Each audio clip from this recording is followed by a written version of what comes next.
Bonjour, bienvenue dans cette nouvelle vidéo sur la notion du contrôle social.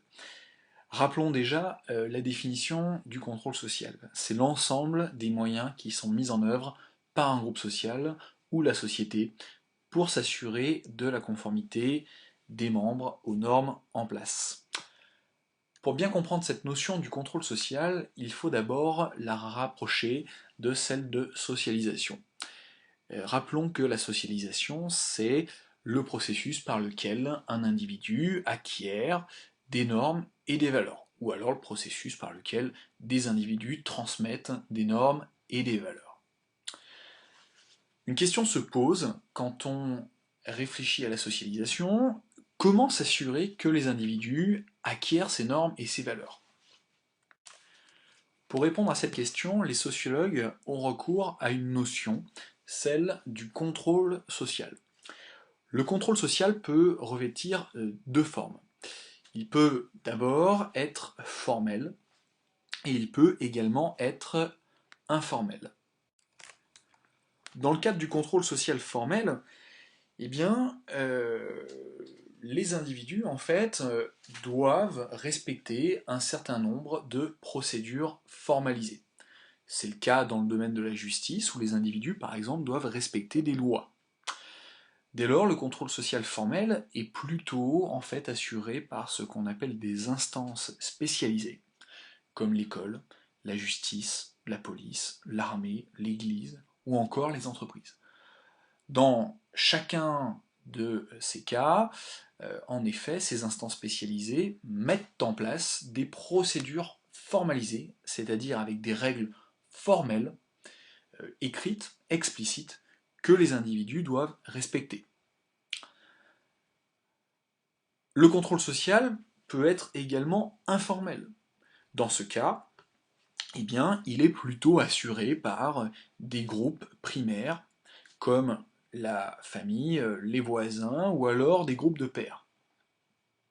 À la différence du contrôle social formel, il ne s'agit pas ici d'une procédure formalisée, mais plutôt d'interactions quotidiennes qui vont assurer ce contrôle social.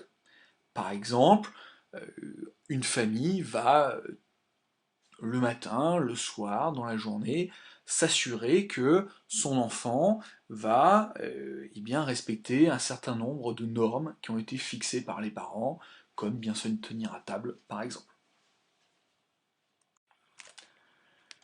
Ainsi, pour faire la synthèse, on peut dire qu'il y a essentiellement deux différences entre le contrôle social formel et le contrôle social informel.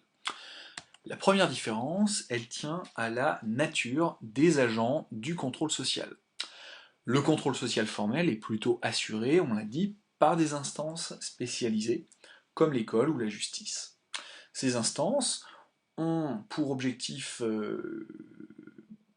explicite d'exercer une contrainte sur l'individu et de s'assurer de sa conformité aux normes. On l'a dit, par exemple, la justice veille à ce que les citoyens respectent les lois. Le contrôle social formel, lui, est plutôt assuré, on l'a dit, par des groupes primaires, comme la famille ou comme les groupes de pairs. Dans ce cas, le contrôle social informel n'est pas assuré par des groupes qui visent explicitement la conformité des individus. La famille, ou par exemple les groupes de pairs, n'ont pas uniquement pour objectif de s'assurer de la conformité des individus aux normes. Il y a d'autres objectifs. Par exemple, pour les groupes de pairs, ça peut être de passer du bon temps ensemble. Deuxième différence, le contexte dans lequel le contrôle social intervient. Le contrôle social formel, on l'a dit, se déroule plutôt dans le cadre d'une procédure formalisée, c'est-à-dire qu'il y a des règles formelles très claires, qui sont assurées par les instances spécialisées. Le contrôle social informel, lui, se déroule plutôt dans le cadre d'interactions quotidiennes. Ainsi, que ce soit les instances spécialisées ou les groupes primaires qui assurent un contrôle social, eh bien, ces différents acteurs s'appuient sur des sanctions pour s'assurer de la conformité des normes en place par les membres. Les sanctions peuvent être de deux types. Il y a tout d'abord la récompense lorsque la norme est respectée. Il s'agit donc plutôt là d'une sanction positive. Par exemple, un enfant ramène une bonne note à ses parents, il lui offre un petit cadeau en échange. La sanction peut aussi être négative. Dans ce cas, il s'agit plutôt d'une punition lorsque la norme n'est pas respectée. Par exemple, un salarié qui ne remplirait pas les tâches qui lui sont fixées comme objectif risque d'être licencié, pour faute professionnelle par exemple. De manière plus générale, on distingue trois types de sanctions, qu'elles soient positives ou négatives. Il peut y avoir des sanctions juridiques, comme une condamnation, des sanctions sociales, lorsque par exemple dans un groupe social quelqu'un ne respecte pas une norme, il risque une mise à l'écart, ou alors évidemment des sanctions économiques. Par exemple, quelqu'un qui dans une entreprise réalise un bon travail, eh bien, peut être récompensé par une prime.